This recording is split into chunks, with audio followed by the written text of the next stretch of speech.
जय हिंद साथियों, आप सभी का स्वागत है एक बार फिर आज की इस क्लास में। आज हम शुरुआत करने जा रहे हैं कक्षा 12 के इतिहास की।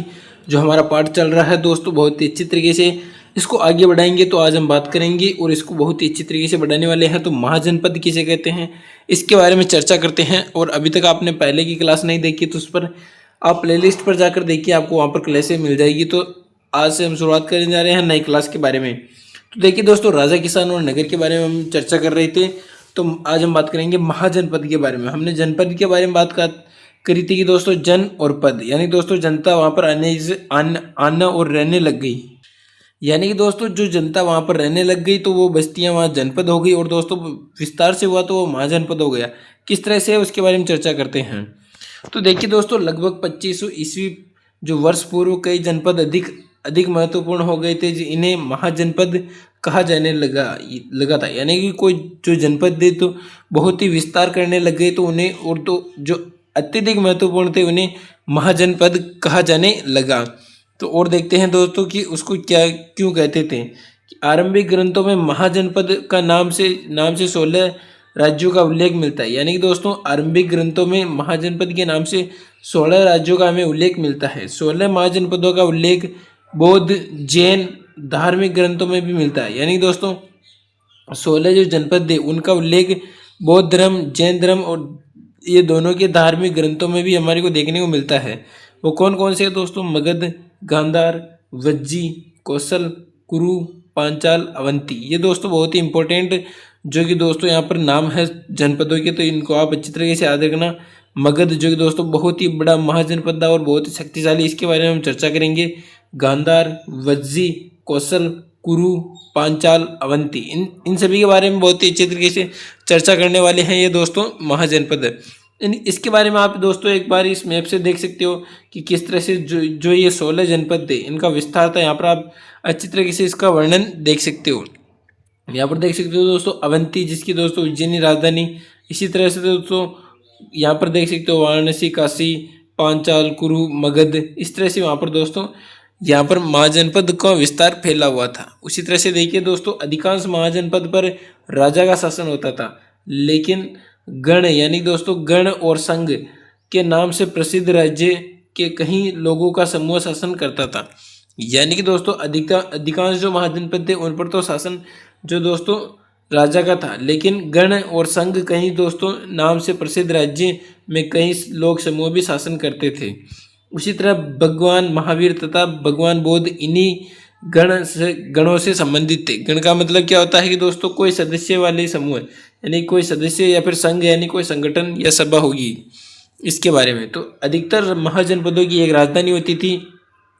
इन राजधानियों की यानी दोस्तों राजधानियों की किलेबंदी की गई थी, और किलेबंद राजधानी का रखरखाव दोस्तों सेना करती थी, नौकरशाही द्वारा किया जाता था। राजधानी एक दोस्तों महाजनपद की एक राजधानी होती थी, उसकी पूरी व्यवस्था की जाती थी।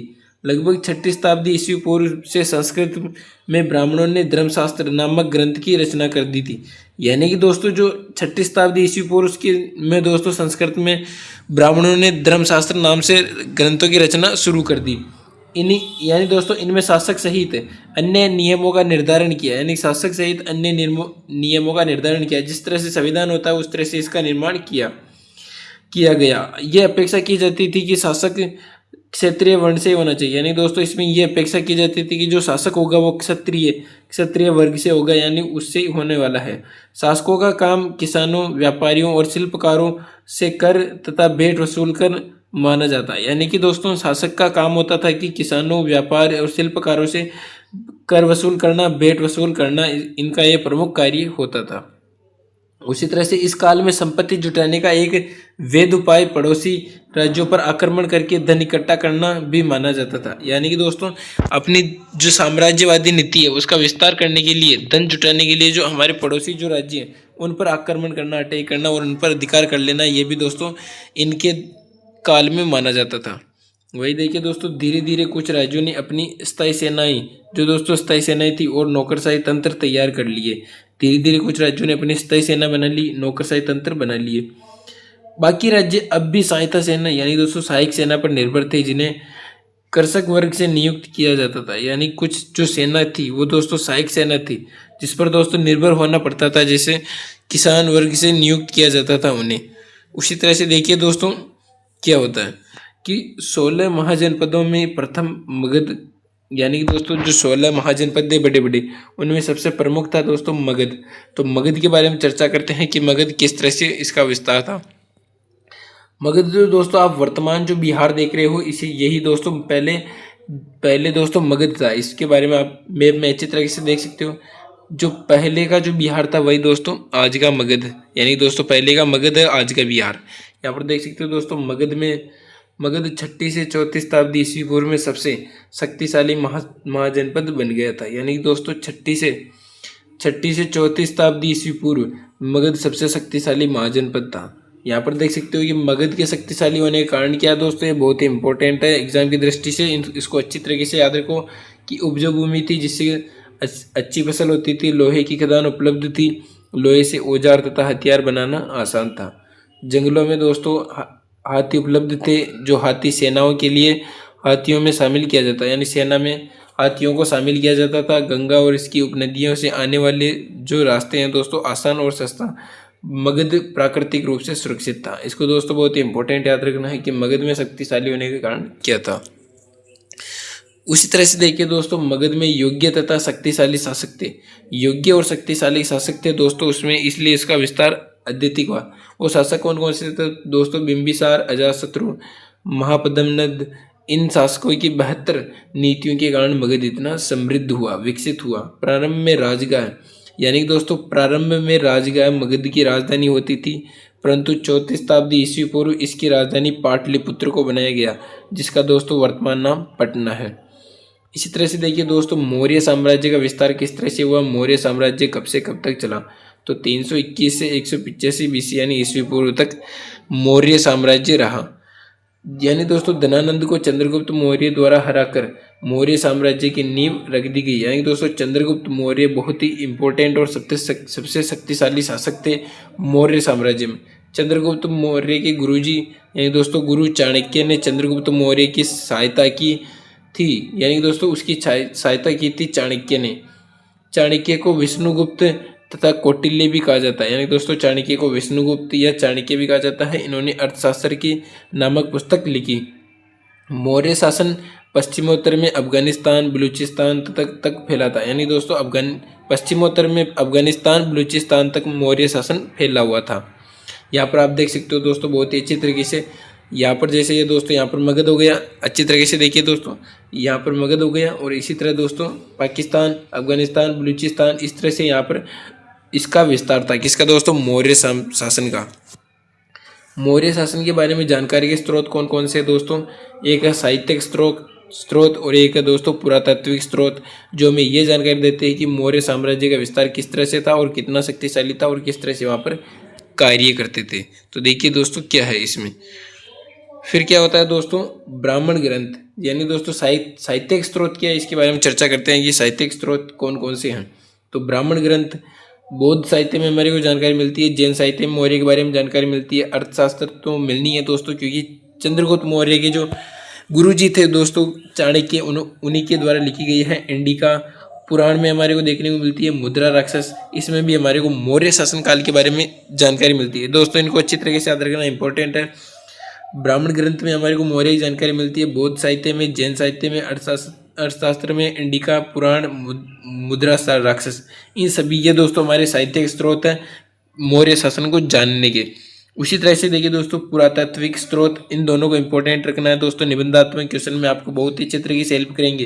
तो पुरातात्विक स्रोत क्या दोस्तों? भवन, इमारतें, स्तूप, गुफाएं, मृदभांड, अभिलेख, मूर्तिकला, इन सभी में दोस्तों सबसे इम्पोर्टेंट एक तो स्तूप है और दोस्तों मृदभांड, अभिलेख, ये दोस्तों बहुत ही इनसे हमारे को बहुत ही अत्यधिक जानकारी मिलती है। लेकिन आपको सभी को याद रखना है बहुत ही अच्छी तरीके से क्वेश्चन लिखने के लिए। पुरातात्विक स्रोत हमारे को भवन से, यानी दोस्तों भवन की खुदाई की होगी, इमारतें मिली है, स्तूप मिले, गुफाएं मिली है, मृदभांड मिले, अभिलेख मिले हैं दोस्तों, मूर्तिकला मिली है। तो ये दोस्तों हमारे को जानकारी देते हैं मौर्य साम्राज्य के बारे में। अशोक, यानी दोस्तों अशोक पहला सम्राट था जिसने अपने अधिकारियों और प्रजाओं के लिए संदेश प्राकृतिक पत्थरों पर पॉलिश किए हुए स्तंभों पर लिखवाता। यानी दोस्तों अशोक पहला शासक था जो अपनी जनता के लिए प्राकृतिक पत्थरों पर पॉलिश किए हुए स्तंभों पर लिखवाया था, यानी कि उस पर संदेश लिखवाता है। अशोक ने अपने अभिलेखों के माध्यम से धम्म का प्रचार किया था। अब ये दोस्तों धम्म क्या, हम आगे चर्चा करेंगे बहुत ही अच्छी तरीके से कि अशोक ने धम्म का प्रचार किसके माध्यम से किया दोस्तों, अभिलेखों के माध्यम से। अभी देखिए दोस्तों अशोक का धम्म क्या है, इसके बारे में अच्छी तरीके से चर्चा करते हैं कि अशोक का धम्म क्या था। अशोक का दम यानी दोस्तों अशोक ने प्रशासन में कुछ नियम स्थापित किए, यानी कि शासन व्यवस्था में कुछ नियम बनाए जिसे अशोक का दम कहा गया। इसके अनुसार धम्म के अनुसार यानी कि दोस्तों धम्म के माध्यम से लोगों का जीवन इस संसार में तथा इसके बाद संसार में सबसे अच्छा रहेगा। धम्म के प्रचार के लिए धम्म महामत यानी दोस्तों धम्म के प्रचार के लिए धम्म को और अत्यधिक फैलाने के लिए महामात नामक अधिकारी की नियुक्ति की गई। ये दोस्तों बहुत इंपॉर्टेंट है, कई बार आ चुका है कि धम्म यानी दोस्तों धम्म प्रचार के लिए किसकी नियुक्ति की गई, महामात। ये दोस्तों बहुत इंपॉर्टेंट है, यानी कि दोस्तों कुछ नियम लिखवाएं, संविधान बनवाया, यानी कि इसके अनुसार जनता अपना जीवन निर्वाह करेगी। इस तरह से उन्होंने धम्म का प्रचार किया। वहीं देखिए दोस्तों अशोक का धम्म की विशेषता, यानी कि अशोक का जो धम्म था उसकी विशेषता क्या थी, तो ये भी दोस्तों बहुत इंपॉर्टेंट है, अच्छी तरीके से इसको याद रखना है। तो बड़ों का सम्मान करना, सत्य बोलना, अपने से छोटे के साथ उचित व्यवहार करना, विद्वान ब्राह्मणों के प्रति सहानुभूति की नीति, अहिंसा का संदेश, सभी धर्मों का सम्मान और दोस्तों दासों और सेवकों के प्रति दयावान भावना। ये दोस्तों इस तरह से उसकी विशेषता थी अशोक के धम्म की, यानी कि बड़ों का सम्मान करना है, सत्य बोलना है और दोस्तों छोटों के साथ उचित व्यवहार करना है, ब्राह्मणों के प्रति सहानुभूति नीति रखनी, अहिंसा का संदेश और सभी धर्मों का सम्मान करना है, दासों के प्रति दयावान भावना रखनी है। तो ये दोस्तों हमारा सेकंड पार्ट था, हमने बहुत ही अच्छी तरीके से इसके बारे में चर्चा की है।